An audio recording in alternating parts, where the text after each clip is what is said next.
اللہ نے نوح علیہ السلام سے فرمایا کہ آپ ہرگز وہ چیز نہ مانگیں جس کا آپ کو علم نہیں۔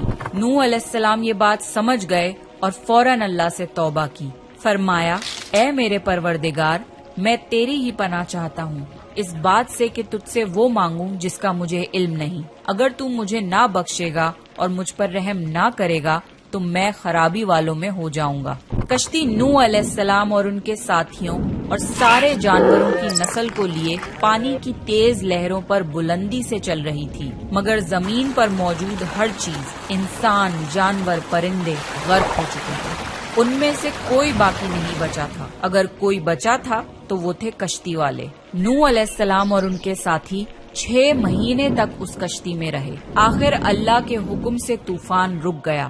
اللہ نے زمین کو حکم دیا کہ وہ پانی نگل جائے۔ زمین نے سارا پانی نگل لیا اور زمین خشک ہو گئی۔